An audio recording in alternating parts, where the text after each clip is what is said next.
gusto verles, hermanos, a todos. Bienvenidos. ¿Pasan los niños? Ok. Muy bien. Van a esperar un momentito aquí.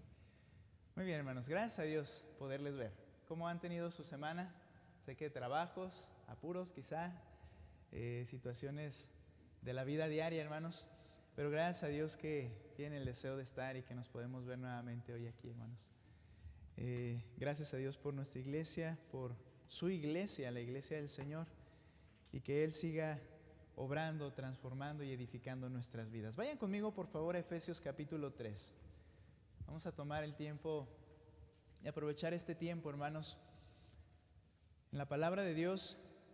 Efesios capítulo 3, versículo 14, hermanos, es donde vamos a continuar con nuestro estudio en esta carta a los Efesios, la cual es llamada por muchos, ¿verdad?, la carta más rica, más abundante de todo el Nuevo Testamento, la carta elemental para el funcionamiento y entendimiento de la iglesia. Porque en Efesios, hermanos, se trata de una manera amplia, o más bien abarca los temas prácticos de la iglesia, los temas de cómo es que la iglesia existe, por qué existe y qué debe hacer la iglesia. Por eso es sumamente importante, hermanos, para nosotros la carta a los Efesios. Y estamos en capítulo 3 y vamos a leer versículo 14 al verso 19, por favor, de Efesios. Efesios 3, 14 al 19. Dice la palabra de Dios: Por esta causa, pues, doblo mis rodillas ante el Padre de nuestro Señor Jesucristo, de quien recibe nombre toda familia en el cielo y en la tierra. Le ruego que Él les conceda a ustedes, conforme a las riquezas de su gloria, el ser fortalecidos con poder por su Espíritu en el hombre interior, de manera que Cristo habite por la fe en sus corazones. También ruego que, arraigados y cimentados en amor, ustedes sean capaces de comprender con todos los santos cuál es la anchura, la longitud, la altura y la profundidad, y de conocer el amor de Cristo que sobrepasa el conocimiento, para que sean llenos hasta la medida de toda la plenitud de Dios. Y termina con una doxología. ¿Qué es esto? Una alabanza al Creador. Y dice lo siguiente, verso 20: Y a aquel que es poderoso para hacer todo mucho más abundantemente de lo que pedimos o entendemos, según el poder que obra en nosotros, a Él sea la gloria en la iglesia, en Cristo Jesús, por todas las generaciones, por los siglos de los siglos. Amén. Esta porción, hermanos, que vamos a estudiar en este día, está ligada obviamente a lo que viene hablando el apóstol Pablo previamente. El apóstol Pablo, después de haber explicado el secreto que antes no había sido comprendido acerca de que el Señor uniría, ¿sí se dice así? Bueno, que el Señor, sí, ¿verdad?, uniría en un solo cuerpo a todas las naciones, en el sentido de judíos y gentiles, llamados su iglesia, su pueblo. Cómo el Señor había elegido también por medio de la misma iglesia y por medio del apóstol Pablo en primer lugar, proclamar este misterio, este secreto que antes no era entendido y conocido, que la salvación sería para todos por medio de Cristo y que a todos los uniría en un cuerpo llamado la iglesia de Cristo. Pablo explicó eso previamente, lo vimos la semana anterior. Esa iglesia es la encargada ahora de dar a conocer no solo a la humanidad y a la creación, sino aún a los ángeles, buenos y malos, la sabiduría de Dios expresada en la iglesia. El plan soberano de Dios que Él determinó desde la eternidad, ejecutándolo en la iglesia, su pueblo. Este testimonio, como menciono, es dado tanto a los hombres y a los ángeles, que están observando permanentemente el funcionamiento de la iglesia, que es el cuerpo de Cristo.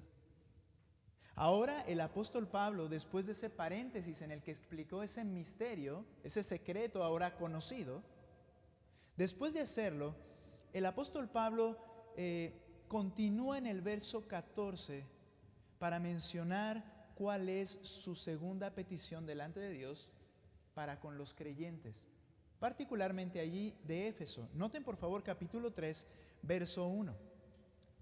Pablo iba a iniciar aquí su oración, y no es que haya un error, ¿verdad? Sino que él hace el paréntesis de la explicación del misterio de la iglesia, y dice en el capítulo 3:1: por esta causa yo, Pablo, prisionero de Cristo Jesús, por amor de ustedes, por esta causa yo. Y él iba a comenzar ¿a qué? A orar.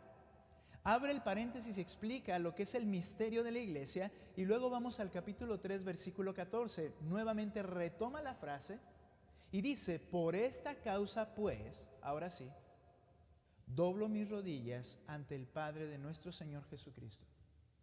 Y comienza su oración después de este paréntesis. La segunda oración delante de Dios por los creyentes en Efesios o en Éfeso. ¿Cuál fue la primera oración de Pablo por ellos? Capítulo 1, verso 15 al 18. ¿Cuál fue la intención de la primera oración escrita de Pablo por los Efesios? La petición de Pablo era que los creyentes fueran iluminados, capacitados en cuanto al entendimiento, para ser capaces de comprender todas las bendiciones que hemos recibido o que han recibido en Cristo Jesús. Primero el apóstol Pablo dijo: yo oro, yo le pido al Señor que ustedes sean iluminados con espíritu de entendimiento para comprender cuál es la esperanza a la que han sido llamados, el poder que actúa en ustedes, la herencia que han recibido. Yo oro al Señor. Entonces, en primer lugar, ora por iluminación para entenderlo. Esas bendiciones incluyen la esperanza a la que hemos sido llamados en Cristo. Ya no estamos sin esperanza y sin Dios en el mundo. Hablábamos de esto, hermanos. El afán en nuestros corazones es una falta de entendimiento de la esperanza la cual ya hemos adquirido en Cristo. ¿Qué es esperanza? Lo seguro que el Señor nos ha otorgado, que tenemos todas las cosas en Él, que Él es un buen Padre y Él tiene un plan mejor. Cuando llegamos a entender esto, descansamos, porque hemos sido llamados a esta esperanza en Cristo. También, en segundo lugar, dentro de esa primera oración, entender, ser iluminados para comprender las riquezas que nos han sido dadas por herencia en Cristo. Tenemos todas las cosas necesarias para el hoy y para el futuro. Y en tercer lugar, comprender el grandioso poder de Dios que al creer en Cristo ahora en nosotros opera para llevar a cabo el plan maravilloso de Dios. No se trata de empoderar a nadie, se trata de entender que el Señor pone todo su poder a la disposición de la iglesia y de cada creyente. No es una teoría motivacional. Pablo dice: hazles entender el grandioso poder que ahora actúa en ellos. Decía John MacArthur, decía alguien más también: el mundo sufre, la iglesia sufre y el creyente sufre. ¿Sabes por qué? Porque no hemos entendido lo que debiéramos entender y el poder que debiera actuar en nosotros. Y sufrimos, porque vivimos vidas fracasadas en un sentido, porque la iglesia no es edificada, sino que a veces estamos habitando la iglesia, puras personas que sentimos que necesitamos de los demás y por tanto yo no aporto nada a la iglesia y la iglesia no es edificada. El creyente sufre, la iglesia sufre y el mundo, el cual debe ser el creyente luz en el mundo y sale en el mundo, sufre porque no ve la luz de Cristo a su alrededor en ninguna persona. Y todo esto por no entender lo que el Señor nos ha otorgado cuando hemos venido a los pies de Cristo. En esta segunda petición ahora, el apóstol Pablo ora a Dios por los creyentes. ¿Y para qué? Ahora para usar, para experimentar, para echar mano de todas esas bendiciones reales y riquezas prácticas en la vida diaria. Que ahora ellos vivan y las experimenten en su vida, las entiendan y las practiquen. Este es un principio elemental. Nadie puede vivir de una forma si no entiende lo que debe hacer. No podemos esperar cambios si la persona no comprende y no acepta las realidades y las verdades de las Escrituras. No puede verse reflejado en la vida de una persona. Es necesario entender y luego es necesario practicar. Ahora, es importante primero comprender lo que en Cristo hemos recibido, como ya lo dijo el apóstol Pablo, pero igualmente necesario es vivir esos recursos para que Dios sea exaltado en cada uno de nosotros. No sé para ti, pero para mí este texto ha sido una teoría que ha estado alrededor de mi mente siempre. Yo he venido para que tengan vida y para que la tengan en abundancia. Y por un lado, unos se van a la abundancia económica, a la abundancia en salud, a la abundancia física, y ellos dicen, el Señor dice que nos vino a dar vida en abundancia y hay que vivir una vida abundante. Y el creyente que no tenga abundancia de manera física, entonces es un creyente que es de segunda categoría en un sentido. Y por un lado es un extremo, y por el otro lado nosotros a veces consideramos esta interpretación como, bueno, vida abundante es que tenemos vida eterna y estamos ansiosos y esperando la vida eterna. Es decir, cuando vayamos al cielo. Y se convierte en nada más que una teoría. ¿Vida abundante en dónde? Pues creo que no sería muy necesario expresar eso si en el cielo sabemos que por naturaleza, ¿verdad? Y por ¿cómo se puede decir? Lógica, allá todo será perfecto y diferente. No, hermanos, la vida abundante se debe experimentar en el aquí y en el ahora. A partir del aquí y a partir del ahora. Y entonces al voltear y vernos y ver a nuestra iglesia y ver a los hermanos y ver a los demás que se dicen cristianos, vivir vidas que están en mediocridad. Y ahorita vamos a explicar en qué aspectos uno tiene que interpretar y malinterpretar y decir, pues ha de referir al cielo. No, hermanos. El problema es que no hemos entendido lo que recibimos y no estamos experimentando lo que recibimos. Ese es el problema. Ese es el problema. El tema entonces de esta mañana es la oración exhortativa de Pablo. ¿A qué se refiere esta oración exhortativa? El título es así: la fuerza interior. Y usted va a decir, eso me sonó, me decía mi esposa hoy en la mañana, eso me sonó a Po, ¿verdad? Kung Fu Panda, ¿no? Paz interior, fuerza interior. O a la yoga o la meditación. Vamos a ver, hermanos, la necesidad de fuerza interior. Esa es la oración que Pablo hace. Ahora, menciono que es una oración exhortativa porque a la vez que Pablo expresa lo que él está orando a Dios y cómo clama a Dios por estas peticiones para que los creyentes las experimenten, estas verdades, también es una forma al escribirla de instar a los creyentes a que la busquen y lo hagan con diligencia. No solo es decir, Dios hace esto, muy bien, pues aquí esperamos a que lo hagas, sino que era una exhortación a los lectores, que eso es lo que debían buscar y perseguir. La oración por la fuerza interior. Vamos a ir, hermanos, paso a paso. En primer lugar, vean la forma de esta oración. La forma de esta oración. Verso 14, léanlo ustedes, por favor, nuevamente, relaciónense con el texto, lean con cuidado. Háganlo así en casa, siempre lean el texto, lean el contexto ya lo vimos la semana anterior. Pero lean por favor versículo 14 y 15 ahora, hermanos. ¿Listos? Adelante, fuerte, ¿qué dice? Por esta causa doblo mis rodillas ante el Padre de nuestro Señor Jesucristo, de quien toma nombre toda familia en los cielos y en la tierra. Doblo mis rodillas, y dice ¿ante quién? Ante el Padre de nuestro Señor Jesucristo, de quien recibe nombre toda familia en el cielo y en la tierra. Ahora, la forma de la oración. La oración de Pablo es correcta y es motivada por la realidad de una nueva relación con Cristo que ahora tienen los creyentes. Estos creyentes que ahora forman parte de lo que se llama el cuerpo de Cristo. Y por eso dice, por esta causa doblo mis rodillas. ¿Cuál es la causa? Bien, si vamos al capítulo 3, verso 1, él dijo lo mismo. Por esta causa yo, Pablo, ahí va a iniciar la oración. ¿Cuál es la causa? Entonces la causa no es capítulo 3 del 1 al 13. La causa viene previa a esta primera vez que menciona la causa. ¿Cuál es esa causa? Capítulo 2, versículo 19. La nueva relación que hay ahora en el creyente con el Padre. Así pues, ustedes ya no son extraños ni extranjeros.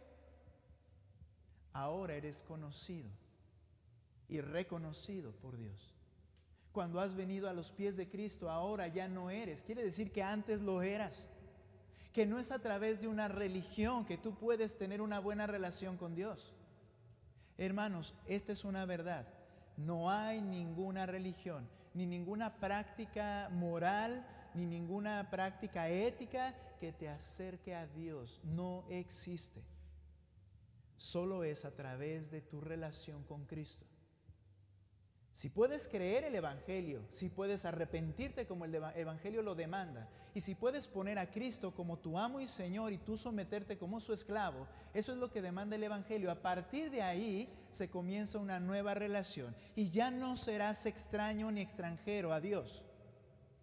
Ya no serás extraño ni extranjero al pueblo de Dios, sigue diciendo, sino conciudadano de los santos. Y son ahora de la familia de Dios. Están edificados sobre el fundamento de los apóstoles y profetas, siendo Cristo Jesús mismo la piedra angular, el cimiento de esta fe, en quien todo el edificio bien ajustado va creciendo para ser un templo santo en el Señor. En Cristo también ustedes, y solo en Cristo, son juntamente edificados para morada de Dios en el Espíritu. Por esta causa, ya que tienes una relación real con el Dios de todo el universo, es solo por esta causa que yo puedo doblar mis rodillas y pedir por ti para que suceda lo que viene enseguida.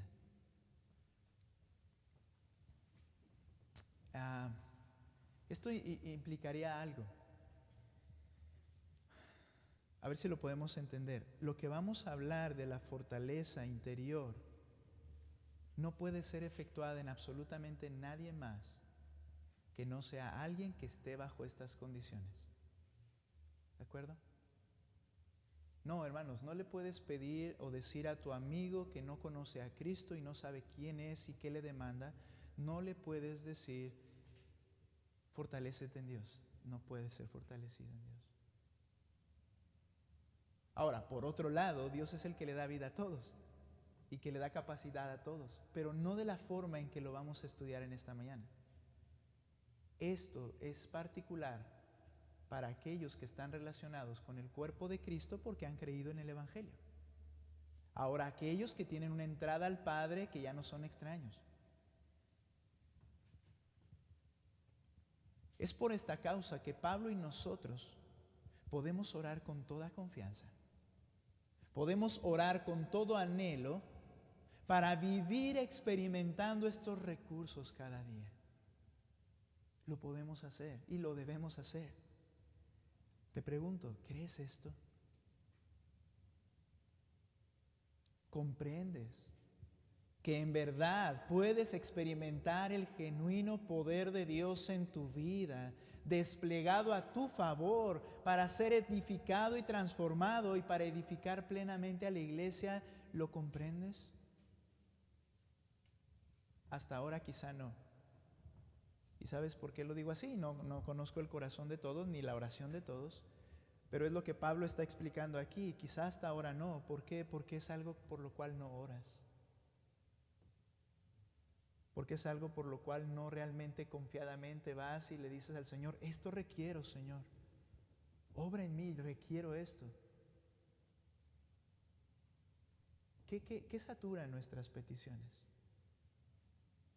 Ahora, por decir saturar, ¿oras de forma saturada? En realidad, de verdad, hermanos, que el ajetreo del día a día nos hace olvidar y no considerar ni siquiera estas verdades. ¿Crees realmente que podemos echar fuera todo temor y vivir en un constante y genuino avance y crecimiento en santificación? ¿Crees que realmente Dios puede hacer en mi vida una vida que sea una vida abundante y plena, a lo que vamos a ver a lo que se refiere el Señor? Por esta causa, Pablo doblaba sus rodillas con toda confianza para pedir al Señor por esta iglesia. La forma de la oración es por esta causa. Y dice ahí, doblo mis rodillas ante el Padre de nuestro Señor Jesucristo. Mira, en las Escrituras se expresa que al orar hay muchas posturas que se pueden tomar. En algunos pasajes de la Escritura dice que, por ejemplo, en el Antiguo Testamento una persona oró con el rostro puesto en la pared, en el muro, literalmente se colocó con espaldas a los demás y en el muro estaba recargado y oraba. Podemos ver también, ¿verdad?, que perdón, algunos oraban simplemente de pie, otros oraban con los ojos abiertos puestos al cielo. Cristo lo hacía así también, en ocasiones se menciona, no digo que es la forma, sino que también se menciona que lo hizo así. Vemos ejemplos de creyentes que oraron rostro a tierra. Esto literalmente no es solo de rodillas, sino que la cara estaba literalmente en el suelo. Vemos que otros oraban de rodillas, como estamos viendo en este pasaje. Vemos que otros oraban de rodillas y levantando las manos al cielo en su oración. En sí, la posición no es lo relevante. Pero cuando Pablo habla de doblar las rodillas, implica una actitud de humildad de la criatura ante el Creador, del siervo ante el amo. Porque ya he explicado que tenemos una entrada confiada al Padre por medio de Cristo. Ya podemos tener relación con Él, pero sigo siendo el siervo y Él sigue siendo el amo. Sigo siendo la criatura y Él sigue siendo el Creador. Y en humildad Él dobla sus rodillas delante del Creador y amo, ante el cual tenemos entrada porque hemos sido reconciliados por medio de Cristo. Dice el capítulo 2, verso 18, porque por medio de Cristo, los unos y los otros, y se refiere a judíos y no judíos, tenemos nuestra entrada al Padre en un mismo espíritu. Entonces, es a ese Padre al que podemos ir y orar para ser escuchados, pero siempre reconociendo ante quién estamos. Cuando el Señor Jesucristo enseñó a orar a sus discípulos, lo que se llamó, ¿verdad?, el Padre Nuestro, cuando Él les enseña a orar, en primer lugar les enseñó a recordar esta gran verdad. Ve conmigo por favor a Mateo capítulo 6, versículo 9, hermanos. Mateo 6, 9. Creo que hasta de memoria lo sabes, pero vamos a leer 6, 9 ustedes, hermanos, por favor. Esperamos que lleguen ahí. Mateo capítulo 6, versículo 9. Adelante, hermanos, fuerte. Vosotros pues oraréis así: Padre nuestro que estás en los cielos, santificado sea tu nombre. ¿Dónde está ese Padre? En los cielos. ¿Eso qué implica? Su grandeza. Y no dice en el cielo, dice en los cielos. Es un plural majestático. ¿Qué quiere decir esto? Que el Señor no puede ser contenido por el cielo, sino que Él habita en los cielos. Él es tan grande y está en todo lugar que es incontenible. Una de sus características. Él no estaba en un templo. Él no estaba en un cofre de oro. Él es sublime. Pero cuando el Señor dice vosotros oraréis así, implica, hermanos, algo que es sumamente importante. Cuando vayas a orar, ya sea sentado, ya sea de pie, ojos abiertos, ojos cerrados, rodillas inclinadas o acostado y postrado en una cama por alguna razón, solo debes recordar ante quién estás: el que habita los cielos. Hermanos, cuando oramos apresuradamente, no estamos entendiendo ni con quién estamos hablando. Y en verdad, hermanos, yo creo que el Señor por eso lo está diciendo: al entender ante quién estás, vas a pensar bien y vas a buscar realmente hacer y decir lo que a Él de alguna forma le agrada y demanda. No soy yo el amo.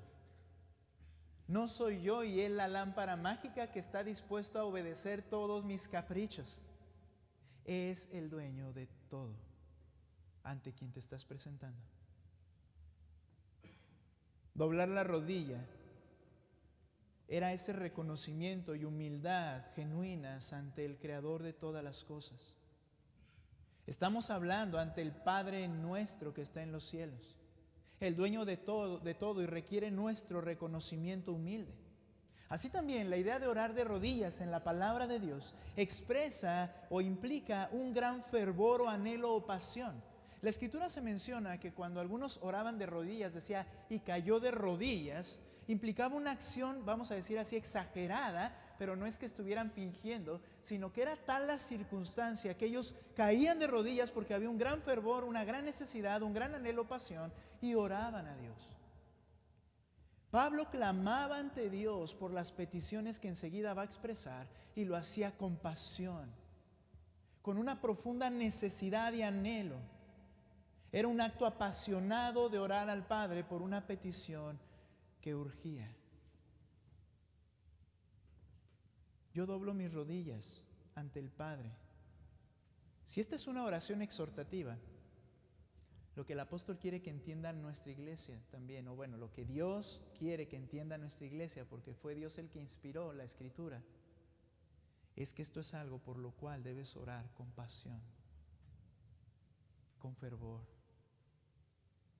Caer de rodillas y clamar de todo tu corazón por lo que vamos a aprender en esta mañana. ¿Sabes? Esto va a marcar la diferencia entre la vida lastimosa que muchas veces vivimos y la vida abundante que le da gloria al Señor. Aquí radica la diferencia. Esta oración, estamos hablando de la forma de la oración, dice al Padre de nuestro Señor Jesucristo. Es a Él a quien ora con toda pasión. Solo hay un Padre. ¿Qué dice Efesios 4:6? Ahí adelantito. Efesios 4:6. ¿Ustedes, hermanos? Dice, fuerte.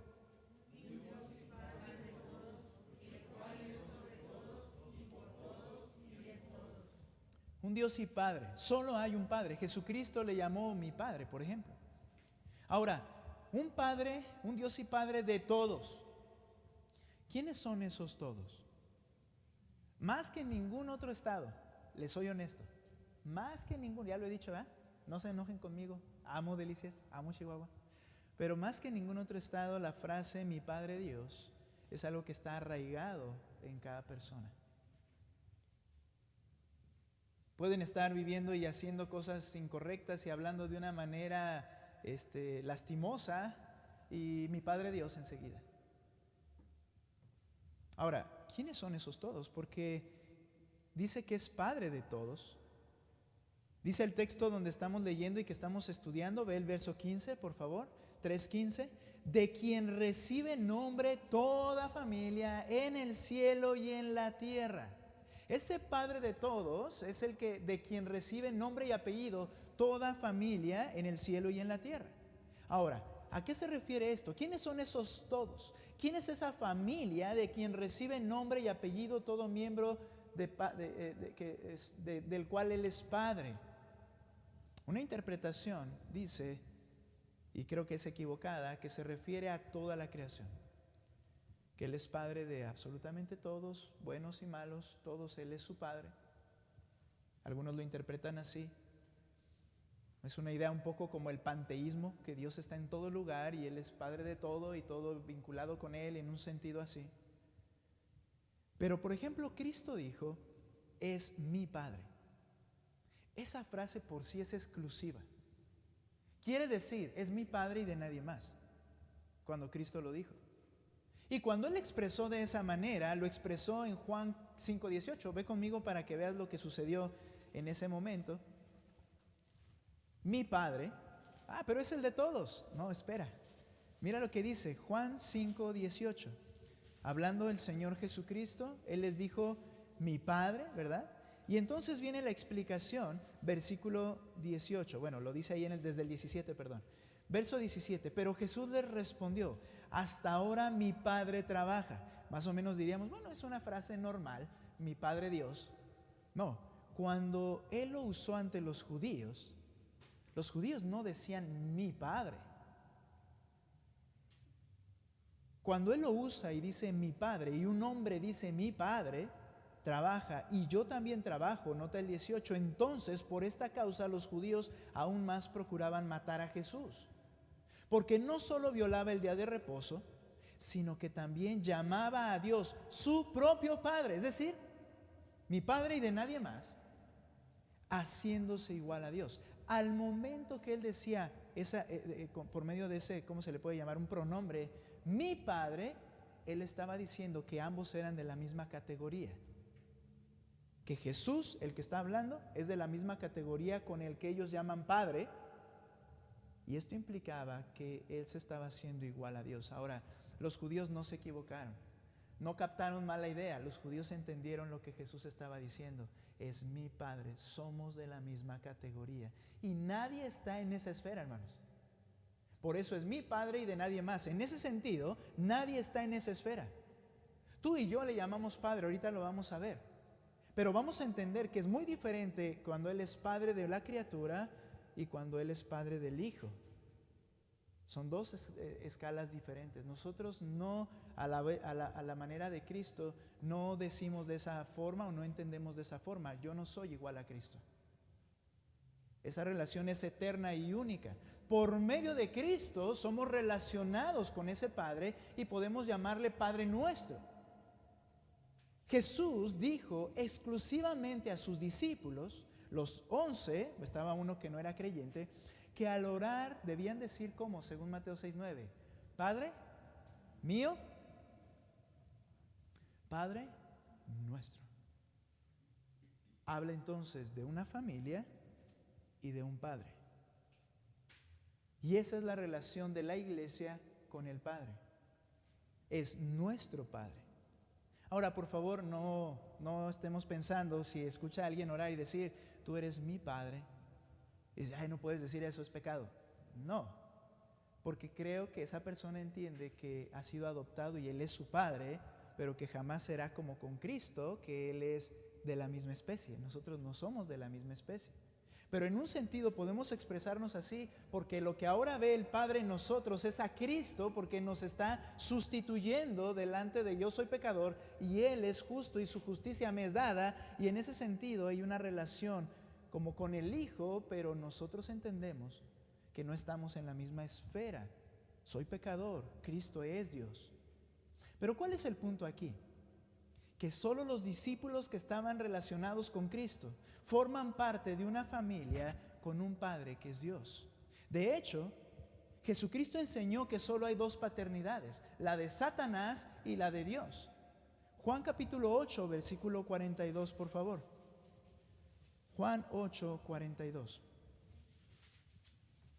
Aunque no hemos entrado a la oración en sí, hermanos, es importante entender esto. Y mira lo que dice la oración de Pablo, quiero decir.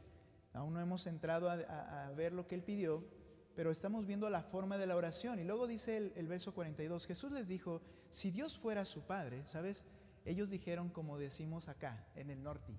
No se dice así, en el norte. Como se dice acá, mi Padre Dios.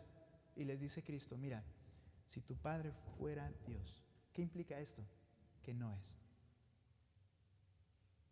Él está diciendo, no es. Entonces, el Padre de todos no significa que es Padre de absolutamente todos, sino que hay que ver a quiénes se refiere. Les dice, si tu Padre fuera Dios, les responde Cristo, porque ellos decían que era su Padre. Verso 42, estoy ahí otra vez. Si Dios fuera su Padre, me amaría. Nota, una característica, un amor por Cristo, un amor genuino. Porque yo salí de Dios y vine de Él. Es amar lo que proviene de Dios. Pues no he venido por mi propia iniciativa, dice Cristo, sino que Él me envió. ¿Por qué no entienden lo que digo? ¿Por qué no pueden oír mi palabra? Si fueras hijo de Dios, entenderías y escucharías la voz de Cristo llamando y estarías dispuesto a obedecerle. Y luego dice, ¿por qué no pueden oír mi palabra? Verso 44, solo hay dos paternidades. Ustedes son de su padre el diablo y quieren hacer los deseos de su padre. El hijo se parece al padre. Ese es un principio natural. El hijo se parece al padre y tú deseas hacer lo malo y tú me odias y tú no quieres que yo reine sobre ti, le estaba diciendo a esos judíos. Tú tienes los deseos de tu padre. Él fue un asesino desde el principio. ¿Por qué les dice esto? Porque todo el plan era asesinar a Cristo. Y de manera falsa se acercaban y le decían, maestro, háblanos, Señor, Rabí, y dice, Satanás ha sido homicida desde el principio. No solo a toda la humanidad la asesinó literalmente delante de Dios, sino que Él es el motivador de todo este mal. Y entonces dice, Él ha sido un asesino desde el principio y ellos querían asesinarlo a Él. Y no se han mantenido en la verdad porque no hay verdad en Él. Todo lo que hablaban era hipocresía. Pero Dios conocía a Jesús, conocía sus corazones, que es Dios. Cuando habla mentira, habla de su propia naturaleza, le sale natural, así es. Porque es mentiroso y padre de mentira, pero porque yo digo la verdad, no me creen. ¿Quiénes son esos cuya paternidad es el Padre, el creador de todo, y Él es Padre de todos? La familia que ha creído a través de Cristo en Dios. Esos son los que son las familias que toman nombre y apellido de parte del Padre. Y veíamos en Efesios, bueno, antes de continuar ahí, quiero explicar algo. Dios y Satanás no están en competencia. No es un Padre Dios y Padre Satanás y hay una lucha. No, no hay lucha. Es literalmente una lucha, ¿cómo se le dice cuando es así desequilibrada? Desequilibrada. Es una lucha, en realidad, ¿cuál es el término que se usa? Bueno, dispareja, ¿ok? No hay competencia. No es de que Dios está luchando contra el mal y Él está, hermanos, en el momento que lo determina, todo se va a terminar, pero en su plan perfecto, Él está permitiendo que esto continúe. Pero sí declara algo, hay dos paternidades, o eres, yo soy tu padre, o es Satanás. ¿Cómo saberlo? ¿Amas mi verdad? ¿Me escuchas? ¿Quieres seguirme? ¿Deseas y amo lo que yo amo? Pues si no, eres el diablo. Entonces, las criaturas se identifican con uno de los dos y las obras y motivaciones del corazón revelan con quién está relacionado. Es ahí donde nuestro tema va a entrar en un momento. La oración de Pablo es fortaleza en el hombre interior. ¿Sabes dónde está el problema? El problema está en el interior, en lo que tú eres realmente, en Alberto, lo que Alberto desea, lo que Alberto es, lo que no se ve por fuera, sino lo que realmente hay en su ser interior. Es ahí donde está el problema. Pero las manifestaciones externas solamente es el resultado de lo que hay internamente. ¿Con quién está relacionado? Se va a identificar por tus motivaciones internas y tus obras externas. Así entonces, en Efesios 3:15, cuando está diciendo ahí, regresa conmigo a nuestro texto base y dice, doblo mis rodillas ante el Padre de nuestro Señor Jesucristo, de quien recibe nombre toda familia en el cielo y en la tierra. Podemos interpretarlo de mejor manera, que debe referirse a todo el conjunto de creyentes vivos en la tierra y los que ya están en el cielo. Humanos y angelicales, que por medio de la fe han recibido nombre y apellido de parte de Dios. Somos su familia y le pertenecemos. ¿Y cómo sé que me pertenece a alguien en mi familia? Porque tenemos el mismo apellido. Y ese apellido es Dios. Hijo de Dios. Interesante los apellidos holandeses, ¿no? Por ejemplo, no sé, tienen un nombre como Donovan, Van Persie. ¿Qué significa Van? Hijo de Persie. Esos son los apellidos, por ejemplo, en Holanda. El Van significa hijo de, y se menciona al Padre. Ese es nuestro apellido, Hijo de Dios. Hijo de Dios. Entonces, es ante Él que dobla sus rodillas un hijo de Dios ante el Padre de Él y clama por la iglesia. ¿Y cuál es la petición? Y voy a iniciar aquí, pero vamos a detenernos para el descanso. Nota por favor Efesios capítulo 3. Voy a agarrar corridito del 14 hasta llegar a la petición. Por esta causa, pues, doblo mis rodillas ante el Padre de nuestro Señor Jesucristo, y no solo de Él, sino que mira, de quien recibe nombre también toda familia en el cielo y en la tierra, en la que Él es Padre. Le ruego, aquí viene, le ruego que Él les conceda a ustedes, conforme a las riquezas de su gloria, petición, el ser fortalecidos con poder por su Espíritu en el hombre interior. La petición es así de sencilla, por decirlo, tomando las partes de la petición. La petición es fortaleza interior, que Él les conceda fortaleza en el hombre interior. Ser fortalecidos en el hombre interior, pero en primer lugar, ¿qué seguridad existe? Aunque ahorita veremos a qué se refiere fortalecido en el hombre interior. ¿Qué seguridad existe de que eso pueda llegar a suceder? ¿Qué seguridad hay de que realmente yo pueda experimentar el poder creador de Dios desde el dentro de mí y que se manifieste en una vida abundante fuera de mí y dentro de mí? ¿Qué garantía hay?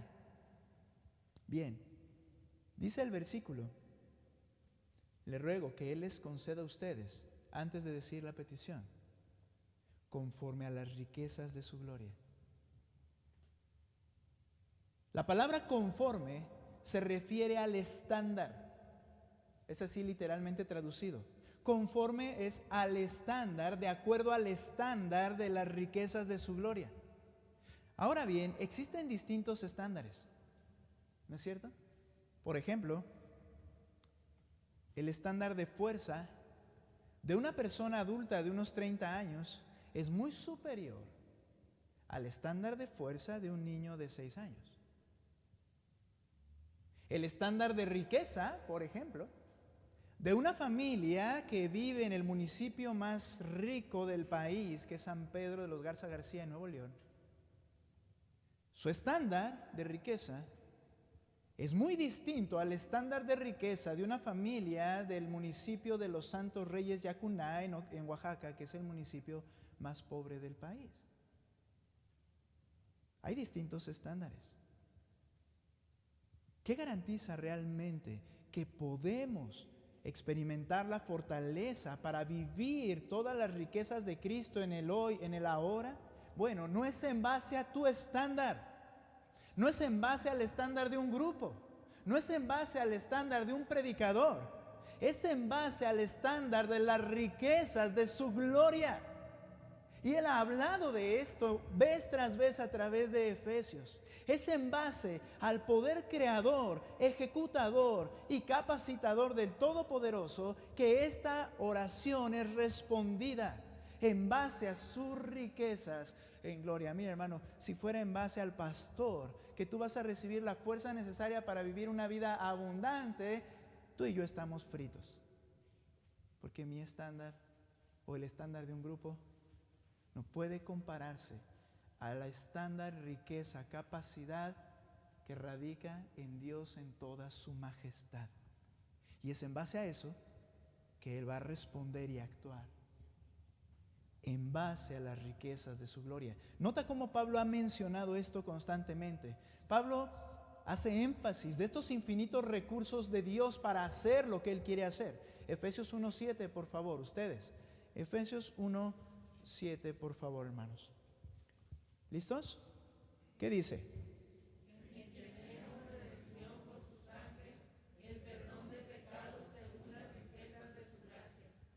¿Sabes por qué somos perdonados absoluta y totalmente? Porque es en base al estándar de las riquezas de su de su gracia. Y a Él no le falta absolutamente nada. Yo le puedo decir a mi hijo, bueno, en base a mi recurso y mi herencia, yo te voy a dar. Y en eso tendrá que orar y sufrir, ¿verdad? Porque no es demasiado.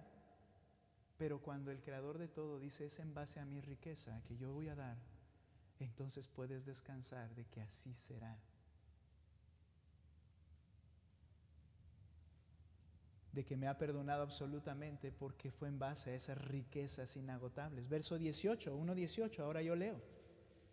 La primera oración de Pablo por ellos. Mi oración es que los ojos de su corazón les sean iluminados para que sepan cuál es la esperanza de su llamamiento y cuáles son las riquezas de la gloria de su herencia en los santos.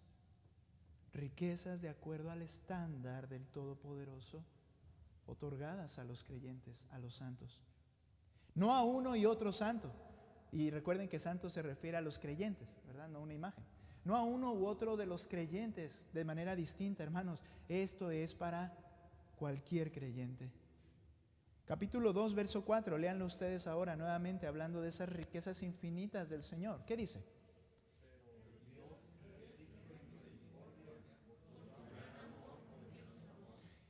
Pero Dios, ¿cómo es? Rico en misericordia. No se agota. Su misericordia es infinita. ¿Qué más? Capítulo 2, verso 7. Ahora yo.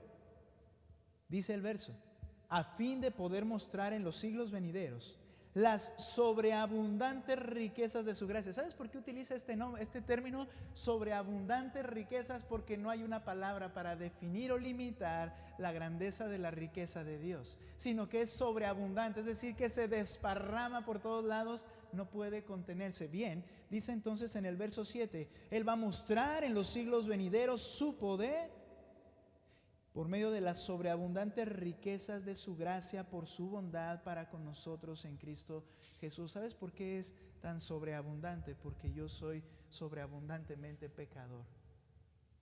Si Él estuviera limitado en misericordia, yo no tendría esperanza. Pero tengo esperanza y perdón al venir a Cristo, porque su misericordia se desparrama, por decirlo de una forma.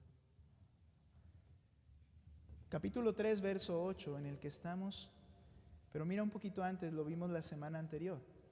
A mí, que soy menos que el más pequeño de todos los santos, se me concedió esta gracia: anunciar a los gentiles las inescrutables riquezas de Cristo. Ininvestigables, no se pueden definir. Tenemos lo que tenemos en la palabra de Dios, pero esto no quiere decir que es lo único que Él puede hacer.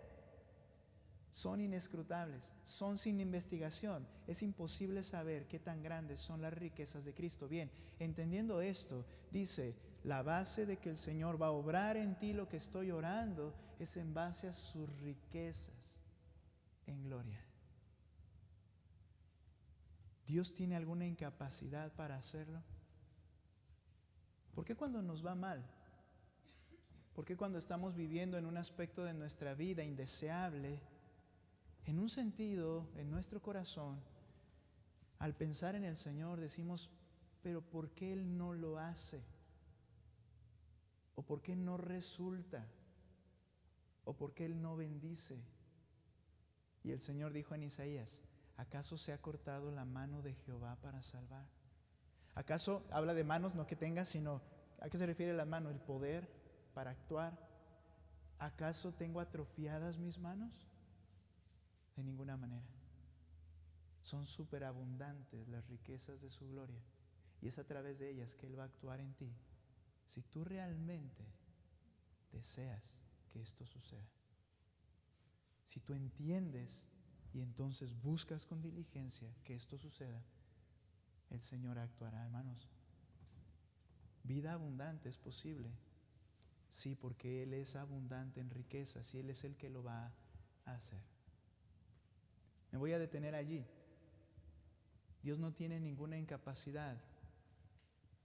Y esta petición es por fortaleza interior, en base y bajo el estándar de sus riquezas inagotables y poder inagotable del Señor. Pablo pide que sean fortalecidos en el hombre interior. Y aquí vamos a entrar en la siguiente sesión. Lo que requieres, creyente, es que Dios obre fortaleciendo tu hombre interior. Nos vamos a dar cuenta al final de este tema, hoy al terminar el siguiente enseñanza, nos vamos a dar cuenta que cuando entendemos esto, las cosas internas mías que requieren atención van a ser el foco, sin importar después lo que acontezca con el exterior. Dijo Pablo, porque aunque este hombre exterior se va desgastando, sin embargo el interior se renueva y fortalece de día en día. Pero ¿sabes? Estamos a la inversa. Todo lo exterior ocupa nuestra mente porque pensamos que el exterior tiene que ser reparado para que el interior esté bien. No, hermano, es al revés. Requerimos ser tratados internamente y el único que lo puede hacer es el Espíritu de Dios. Y entonces el exterior tomará menos relevancia en nuestro andar, en nuestra vida diaria. Vamos a orar aquí y vamos a continuar, hermanos, enseguida. Oremos. Señor, tú eres nuestro Padre. No hay lugar que te contenga. Habitas en los cielos porque no hay manera de que tú puedas ser limitado. Pero a la vez que estás, Señor, tan sublime, que eres tan trascendental, a la misma vez, Señor, estás en mí y en cada creyente como tú lo has prometido por medio de tu Espíritu. Eres tan majestuoso que te encargas de todo sin ningún problema, sin ningún esfuerzo, gobiernas y controlas cada asunto desde lo más pequeño a lo más enorme, pero a la vez te preocupas por mis insignificantes necesidades que para ti son importantes. Qué grandioso eres, Señor. No eres de esos dioses que se formaron algunos, en el que creían que los dioses eran tiranos y que no les importaba a la criatura. Eres un Dios todopoderoso y lleno de misericordia, desbordando en misericordia. Tú nos has acercado a ti a través de Cristo. Nos has permitido conocer el Evangelio y darnos cuenta de que estamos alejados de ti en nuestro pecado. Y a través de la misma obra del Espíritu convencernos de que te necesitamos y venir a ti, clamar a ti y ahora tener una relación con el Dios del universo. Qué maravilloso eres. Y qué difícil entenderlo en nuestra mente finita. Necesitamos tu poder. Que esta sea la petición que pueda surgir de nuestro corazón al terminar este día. Necesito tu poder. Necesito tu guía. Necesito que obres en el hombre interior mío. Señor, te alabamos por quien tú eres. A ti sea la gloria, la honra y la alabanza por todas las edades, en tu iglesia, por los siglos de los siglos. Pedimos en Cristo. Amén.